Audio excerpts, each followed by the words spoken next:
Halo, saya Seti Sugiyarti Lubis. Halo, nama saya Sri Anjani.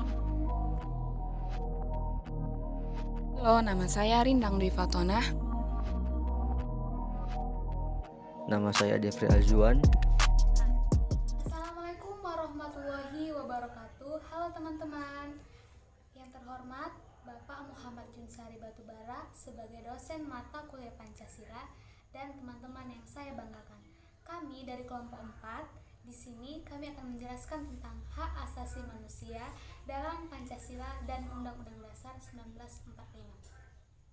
Namun, alangkah baiknya sebelum memulai pembahasan pada kali ini, kita sama-sama mengucapkan bismillah agar ilmu yang kita mendapatkan keberkahan dari Allah Subhanahu wa taala. Bismillahirrahmanirrahim. Baiklah, tanpa berlama-lama, langsung saja kita mulai pembahasan pada kali ini.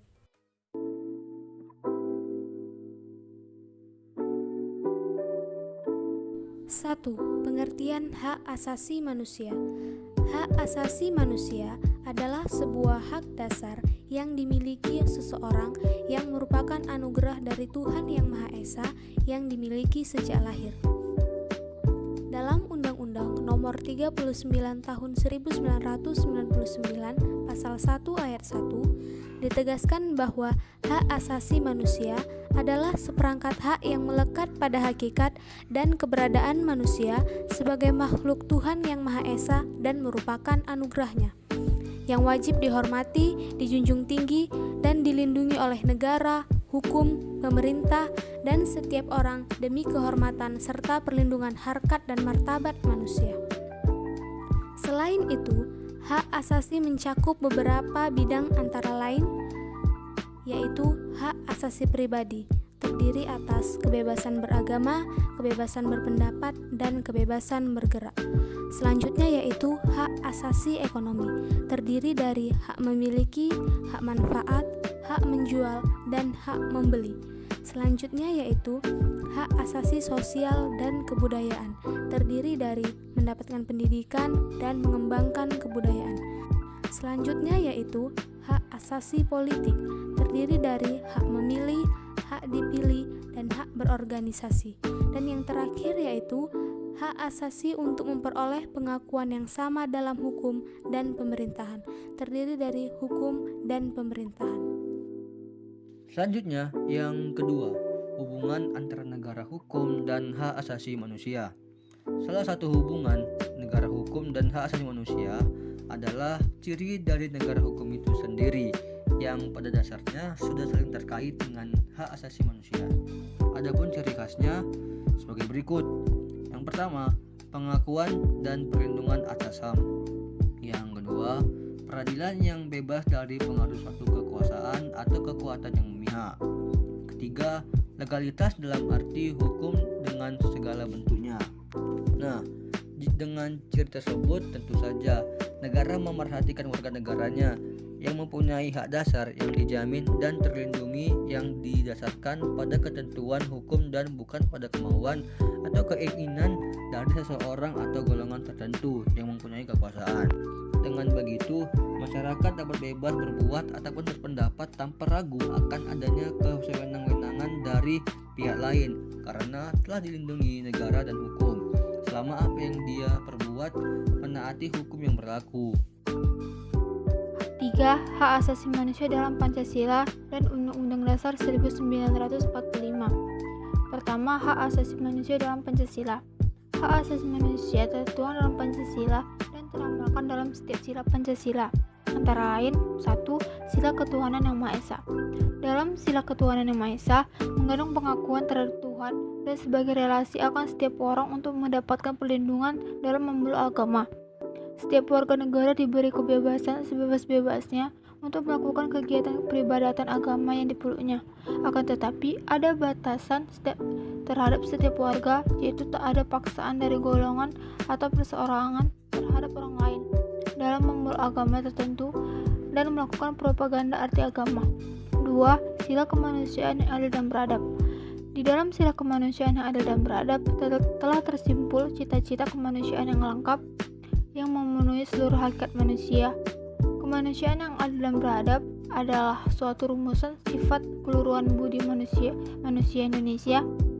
Dengan ini, maka setiap warga negara mempunyai kedudukan yang sederajat dan mempunyai hak yang sama terhadap undang-undang negara.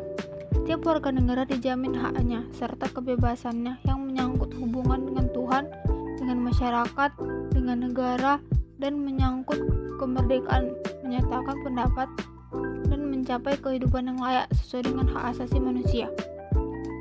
3. Sila Persatuan Indonesia. Persatuan Indonesia artinya mengutamakan kepentingan bangsa di atas kepentingan suku, golongan, partai, dan lain-lain. Bentuk nyata dari sila ketiga adalah dengan menjunjung tinggi bahasa persatuan bangsa Indonesia. Maksudnya adalah kita selalu konsisten untuk menggunakan bahasa Indonesia sesuai dengan kaidah kebahasaan dalam bahasa Indonesia. Dari Sabang sampai Merauke, seluruh warga negara Indonesia dapat berkomunikasi antar budaya, antar suku, dan antar agama satu sama lain dengan menggunakan bahasa Indonesia. Hal ini membuktikan bahwa dengan menggunakan bahasa Indonesia, kita dapat memperkokoh persatuan dan kesatuan bangsa kita. Keempat, sila kerakyatan yang dipimpin oleh hikmat kebijaksanaan dalam permusyawaratan perwakilan. Hakikat sila ini adalah demokrasi. Demokrasi dalam arti umum yaitu pemerintahan dari rakyat, oleh rakyat, dan untuk rakyat. Dalam melaksanakan keputusan dalam kegiatan demokrasi, diperlukan kejujuran bersama. Dalam hal ini, perlu diingat bahwa keputusan bersama dilakukan secara bulat sehingga membawa konsekuensi adanya kejujuran bersama. Perbedaan secara umum demokrasi di Barat dan di Indonesia yaitu terletak pada permusyawaratan. Hal ini tidak menjadi kebiasaan bangsa Indonesia karena bagi kita apabila mengambil keputusan secara bulat itu tidak bisa tercapai dengan mudah. Baru diadakan pemungutan suara.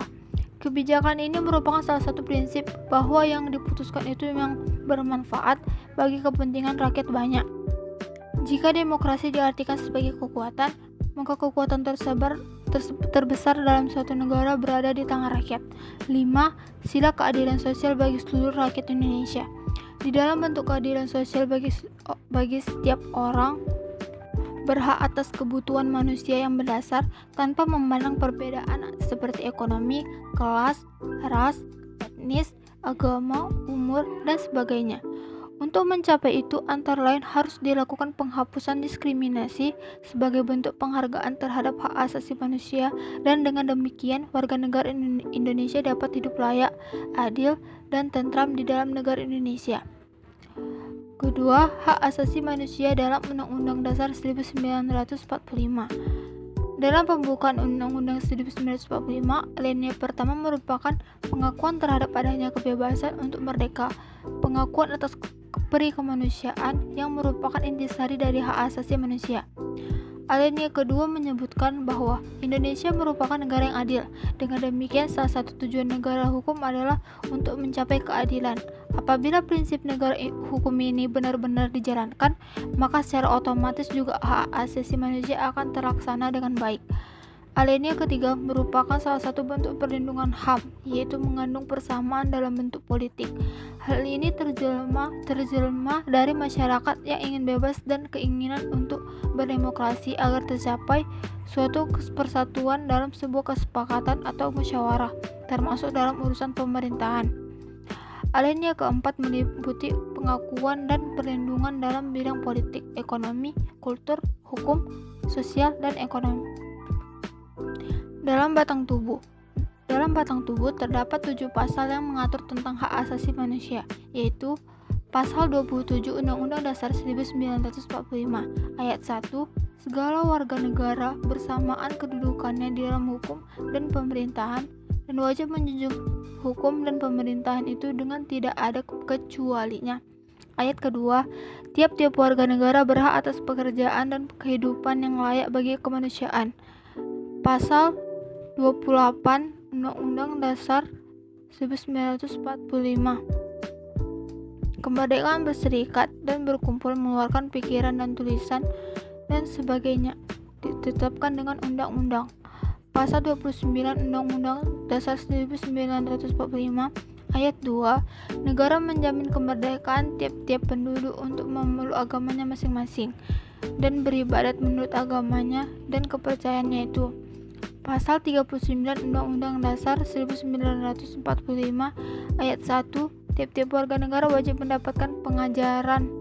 Pasal 32 Undang-Undang Dasar 1945, pemerintah memajukan kebudayaan nasional Indonesia.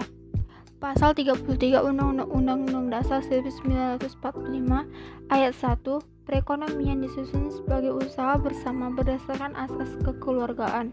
Ayat kedua, cabang-cabang produksi yang penting bagi negara dan yang menguasai hajat hidup orang banyak dikuasai oleh negara. Ayat ketiga, bumi dan air dan kekayaan alam yang tergantung di dalamnya dikuasai oleh negara dan dipergunakan untuk sebesar-besarnya kemakmuran rakyat. Dengan demikian, dalam batang tubuh hanya tercantum dalam 7 pasal, akan tetapi ketujuh pasal tersebut telah mencakup berbagai bidang, yakni bidang sosial, budaya, politik, dan ekonomi. Berdasarkan konstitusi dan TAP MPR tersebut, maka penghargaan dan perlindungan HAM secara lebih rinci dituangkan dalam Undang-Undang Nomor 39 Tahun 1999 tentang Hak Asasi Manusia.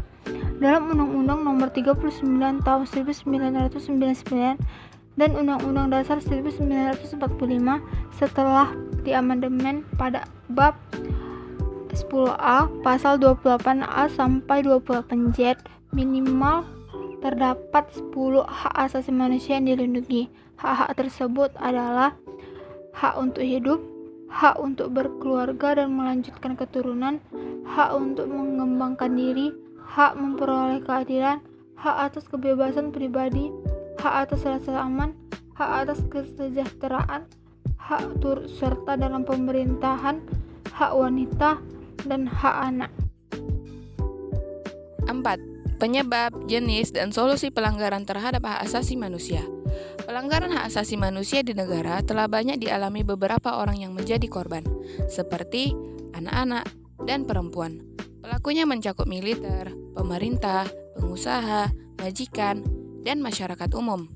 Beberapa jenis pelanggaran terhadap HAM yaitu pelanggaran primer. 1. Genocide. 2. Pembunuhan dengan segala cara. 3. Pemerkosaan. 4. Segala bentuk tindakan yang semena-mena. 5. Segala bentuk penyiksaan, tindak kekerasan, dan penganiayaan yang dapat atau tidak dapat menimbulkan hilangnya nyawa. 6. Segala bentuk perlakuan yang tidak patut dan tidak diadili terhadap anak dari hasil perkawinan antar agama. 7. Penculikan, penyekapan, dan penghilangan rasa paksa. 8. Segala bentuk pencekalan yang tidak sesuai dengan hukum yang berlaku. 9. Pengungsian atau pengusiran secara paksa. 10. Perdagangan anak dan perempuan. 11. Segala bentuk pembatasan terhadap kebebasan untuk mengeluarkan pendapat. 12. Segala bentuk pelecehan seksual. 13. Segala bentuk perusakan sosial. 14. Pembatasan dalam beragama. 15. Segala bentuk diskriminasi. Pelanggaran sekunder.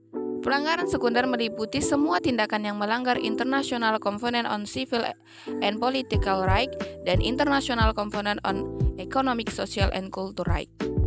Langkah-langkah mengurangi dampak dari kejahatan pelanggaran terhadap HAM yaitu 1. Secara preventif, dengan mencabut dan merevisi semua undang-undang dan peraturan yang bertentangan dengan HAM dan mengembangkan penyelenggaraan yang menjunjung tinggi nilai-nilai HAM. 2. Secara represif, memprioritaskan penyusunan mekanisme penanganan atau kasus-kasus pelanggaran HAM agar efektif, membawa pelaku pelanggaran HAM ke pengadilan tanpa membeda-bedakan status pelaku.